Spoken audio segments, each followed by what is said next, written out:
ጠቅላዩ ሊደራደሩ ነው። የስብሰባው ሚስጥር ወጣ። ጠቅላይ ሚኒስትር አብይ አህመድ በቅርቡ ወደ ሞቃዲሾ ሚስጥራዊ መልእክት መላካቸው ሲነገር ቆይቷል። የጠቅላዩ መልእክት ይዘው ወደ ሞቃዲሾ በማምራት ከፕሬዝዳንት ሐሰን ሼክ መሐመድ ጋር ሚስጥራዊ ስብሰባ ያካሄዱት የኢትዮጵያ ብሔራዊ መረጃና ደህንነት አገልግሎት ዋና ዳይሬክተር ሬድዋን ሁሴን ናቸው። እስራኤል ለራስ ገዟ ሶማሌላንድ የሰጠችውን የአገርነት ዕውቅና ተከትሎም ሶማሊያ ቁጣዋን እየገለጸች ባለችበት ወቅት የጠቅላዩ መልእክትና ሚስጥራዊ ስብሰባ መካሄዱ የብዙዎችን ትኩረት ይስባል። አሁን ደግሞ ፕሬዝዳንት ሐሰን ሼክ መሐመድ ወደ አዲስ አበባ በመምጣት በጥብቅ ጉዳይ ይመክራሉ። ፕሬዝዳንቱ ከጠቅላይ ሚኒስትር አብይ አህመድ ጋር የሚመክሩበት ጉዳይም ከድርድር ጋር የተያያዘ መሆኑን ከፕሬዝዳንቱ የአዲስ አበባ ጉዞ ዓላማ ጋር ተያይዘው የወጡ መረጃዎች ያመለክታሉ። ጉዞው የሞቃዲሾ ሚስጥራዊ ስብሰባ ውጤት ይመስላል። ይህን ጉዳይ በስፋት እንመለከተዋለን። አብራችሁን ቆዩ።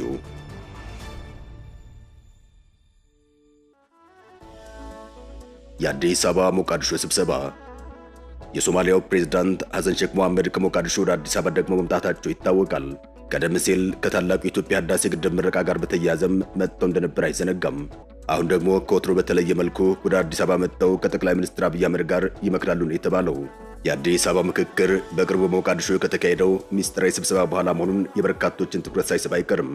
እንደሚታወቀው በቅርቡ የጠቅላይ ሚኒስትር አብይ አህመድ ሚስጥራዊ መልእክት ይዘው ሞቃዲሾ የገቡት የኢትዮጵያ ብሔራዊ መረጃና ደህንነት አገልግሎት ዋና ዳይሬክተር የሆኑት አቶ ሬድዋን ሁሴን ከሶማሊያው ፕሬዝዳንት ሐሰን ሼክ መሐመድ ጋር ዝግ ስብሰባ አካሄደው ነበር።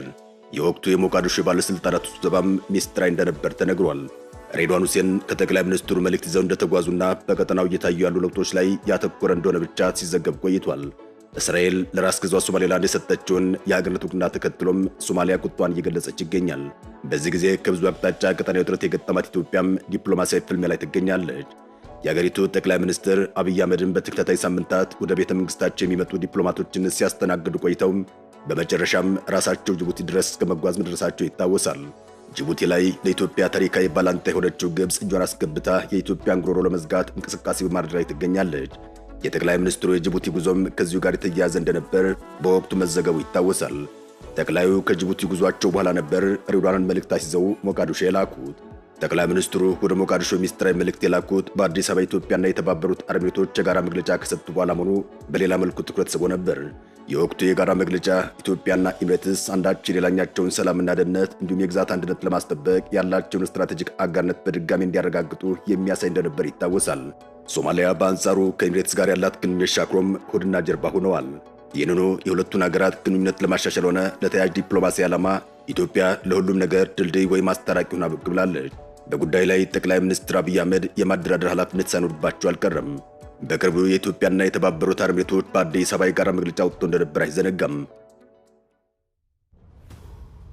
በመግለጫቸው ላይም አንዳችን ሌላኛቸውን ሰላምና ደህንነት እንዲሁም የግዛት አንድነት ለማስጠበቅ ያላቸውን ስትራቴጂክ አጋርነት በድጋሚ እንዳረጋገጡ ማስረዳት ቀጣዩ እቅዳቸውን መጠቆማቸው ይታወሳል። ሁለቱ ሀገራት የውጭ ጉዳይ ሚኒስትሮች የጋራ መግለጫ ያወጡትም የተባበሩት አሚሬቶች የውጭ ጉዳይ ሚኒስትር የሆኑት ሼክ ሻቡት ቢን ናህያን አልናህያ በኢትዮጵያ ያደረጉትን የሥራ ጉብኝት ተከትሎ ነበር። የአቡዳቢው ሚኒስትር ዴታ ከኢትዮጵያ የውጭ ጉዳይ ሚኒስትር ዶክተር ጌዲዮን ጢሞቴዎስ ጋር ተገናኝተው በቀጠናዊ ሰላምና ደህንነት ላይ ሁለቱ ሀገራት ያላቸውን የጋራ ፍላጎት በተመለከተ ምልከታቸው እንደተለዋወጡም በመግለጫቸው ላይ በዝርዝር መመላከቱ ይታወሳል። የጠቅላይ ሚኒስትር አብይ አህመድ መንግስት ወደ ስልጣን መምጣት ጋር ተያይዞም ከኢትዮጵያ ጋር ያላት ትብብር የጠነከረው ኤሚሬትስ እንደ ሰላምና ደህንነት እንዲሁም ኢኮኖሚና ኢንቨስትመንት ባሉ ወሳኝ ጉዳዮች ላይ የአዲስ አበባ አጋር ሆና ብቅ ብላለች። እናም ኢትዮጵያ ወደ ቀይ ባህር እንድትገባ እገዛ እያደረገችላት ይገኛል። ይህን ጥምረት የተመለከቱት የሶማሊያው ፕሬዝዳንት ሐሰን ሼክ መሐመድ ወደ አዲስ አበባ የመጓዛቸው ዓላማም በቀጥታ ከሽምግልናና ከድርድር የተያያዘ መሆኑን የሶማሊያ መገናኛ ብዙሃን በመዘገብ ላይ ይገኛሉ። ፕሬዝዳንቱ የኢትዮጵያ አየር ኃይል 90ኛ ዓመት ክብረ በዓል ላይ የክብር እንግዳ እንደሆኑ ተዘግቧል። ከዚህ ጎን ለጎን ከጠቅላይ ሚኒስትር አብይ አህመድ ጋር በጥብቅ ጉዳዮች ላይ ይመክራሉ። ፕሬዝዳንቱ ከሀገራቸው ጋር የረጅም ጊዜ አጋር ከነበረችው ዩናይትድ አረብ ኤሚሬቶች ጋር ጠቅላዩ እንዲያደራድሯቸው ፍላጎት እንዳላቸው የአዲስ አበባ ጉዞም ከዚሁ ጋር መያዙም መረጃዎች ይጠቁማሉ።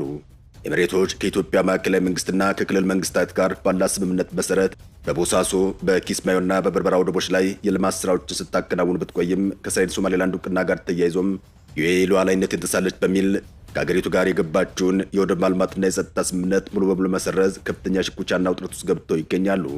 በዚህ ምክንያትም ፕሬዝዳንት ሐሰን ሼክ መሐመድ ወደ አዲስ አበባ ጉዞ ለማድረግ ቀጠሮ ለመያዝ ተገደዋል። ፕሬዝዳንቱ ወደ አዲስ አበባ በመምጣት ጠቅላይ ሚኒስትር አብይ አህመድ ከተባበሩት አረብ ኤሚሬቶች ጋር ያላቸውን ጥሩ ግንኙነት ምክንያት በማድረግ እንዲያደራድሯቸው ይጠይቃሉ ተብሎ ይጠበቃል።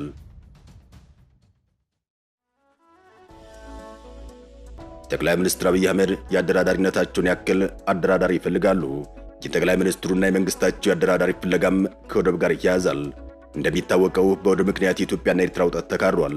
ስለዚህ ጠቅላይ ሚኒስትሩ በራሳቸው የዲፕሎማሲ ፍልሚያ ላይ ይገኛሉ። በተከታታይ ጊዜያት ከአሜሪካ እስከ ቻይና፣ ከህንድ እስከ አረብ ኤሚሬትስ ከዚያም እስከ ጀርመን ድረስ የመጡ ዲፕሎማቶችን፣ ሚኒስትሮችና ጀነራሎችን በአዲስ አበባ በመቀበል ማስተናገዳቸው ይታወሳል። አሁን ራሱ የሶማሊያው ፕሬዝዳንት የአዲስ አበባ ጉዞ ቁጥሩ መያዝ በተዘገበበት ሰዓት አዲስ አበባ የገቡ የጀርመን የውጭ ጉዳይ ሚኒስትር ዮሐን ቫንደርፉል ከጠቅላይ ሚኒስትር አብይ አህመድ ጋር መምከራቸው የሚታወቅ ነው። የጀርመኑ ሚኒስትር አዲስ አበባ የገቡት ኬንያ ናይሮቢን ከጎበኙ በኋላ ነው። የጀርመኑ የውጭ ጉዳይ ሚኒስትር የኢትዮጵያና ኤርትራ ውጥረት ለማርገብ የሚደረገው ጥረት እንዲጠናከር ጠይቀዋል። የኢትዮጵያ መንግስት በቀይ ባህር መዳረሻ የወደብ ድርሻ ይኖራል በሚል ዲፕሎማሲያዊ ትግል በሚያደርግበት በዚህ ወሳኝ ሰዓት የእስራኤል ሶማሌላንድ ዕውቅና ተጨማሪ ውጥረት ሆኗል። በድጋሚ ለማስታወስ ያክል የእስራኤል ሶማሌላንድ ዕውቅና የፈጠረው ኃይል አስተላለፍ በአጭሩ ይመስላል። በመጀመሪያው ምድብ አንድ የጎራ ተሰላፊዎች እንደ ግብፅ፣ ቱርክ፣ ሳውዲ አረቢያ፣ ኤርትራ፣ ጅቡቲ፣ ዋና ሶማሊያ በጀነራል አብዱል ፈታህ አልቡርሃን የምትመራው ሱዳን በአንድ ረድፍ ይገኛሉ። በዚሁ ረድፍ ስር የትኞቹ የትጥቅ ትግል ቡድኖች ሊሳተፉ ይችላሉ የሚለው ጥያቄ እንዳለ ሆኖም ከጀርባ የሚገኙት ሀያላን ሀገራት አስተላለፍም መታየት ያለበት ጉዳይ ነው። ይህን በሁለተኛው ረድፍ ማየትና መለየት ይቻላል። በዚህኛው ረድፍ አሜሪካን ጨምሮ እንደ እንግሊዝ እንዲሁም የተባበሩት አረብ ኤሚሬቶች፣ ኢትዮጵያ፣ እስራኤል፣ ኬንያ፣ በጀነራል ዳጋሎ የምትመራው ሱዳንና ራሷ ሶማሌላንድ አብረው ናቸው። ኢትዮጵያን ከበባ ውስጥ ከማስገባት አንጻር ግብፅ፣ ጅቡቲና ኤርትራ በይፋ እየተባበሩ ይገኛል። አሁን ደግሞ ግብፅን ጨምሮ እንደ ሳውዲ አረቢያ፣ ኤርትራ፣ ጅቡቲ፣ ሶማሊያ በቀይ ባህር ቀጠና ደህንነትና በወደብ ልማት ጉዳይ በጋራ ለመስራት እየተንቀሳቀሱ መሆናቸው ሌላኛው ሁኔታውን የበለጠ የሚያወሳስብ አካሄድ መሆኑም ሲዘገብ ቆይቷል። ይህም በኢትዮጵያ በኩል ኢትዮጵያን ወደ ቀይ ባህር እንዳትወጣ የመክበብ አካሄድ መሆኑን በስፋት ተዘግቧል። ኢትዮጵያም ይህን ከበባና ፖለቲካ ሻጥር ለመገዳደር የባህር በር ፍላጎቷን ለማሳካት እስራኤል የደፈረችውን ሶማሌላንድን አገር አድርጎ የመቀበል መንገድ ዳግም መቀላቀሉ አይቀሬ እየሆነ መጥቷል። ከበባውን ለመስበር ያላት ብቸኛው ዕድል የብቻ እንደሆነም ተነግሯል። ኢትዮጵያ የከበባትን መልሳ የመክበብ ዕድል እጇ ላይ ገብቷል። ምክንያቱም እነ ካይሮ ኢትዮጵያን ለመክበብ በተጨባጭ ድረስ ሲፈጥሩ ኢትዮጵያ ከነ ግብፅ በተቃራኒ ከሆኑ ብለውም ከሚፈሯቸው ሀገራት ጋር ጥምረት በመፍጠር ከበባውን ያለ ጥርጥር ትሰብራለች ተብሎ ይጠበቃል። ግብፅና ሳውዲ አረቢያ የተባበሩት አረብ ኤሚሬቶች በቀጠናው ተጽዕኖ ፈጣሪ ሆና ለመገኘት መጣሯን በስጋት እያዩት ይገኛል። መጀመሪያ በግብፅና በሳውዲ አረቢያ የሚደገፈው የሱዳን ብሔራዊ ጦርና ኤርትራ እንዲሁም መጨረሻ ላይ ጅቡቲ ተጨምራ በተለይ ከወደብ ጋር በተያያዘም የኢትዮጵያን ዕድል አጥብበዋል። የእስራኤል ሶማሌላንድ ዕውቅና ግን አስተላለፉን ቀይሮታል። ኢትዮጵያም ከበባውን ሰብራለች። የቀይ ባህርና የደን ባሕረ ሰላጤን የምታዋስነው ሶማሌላንድ ለአዲሱ ኃይል አስተላለፍ መፈጠር ምክንያቱን አበቅ ብላለች።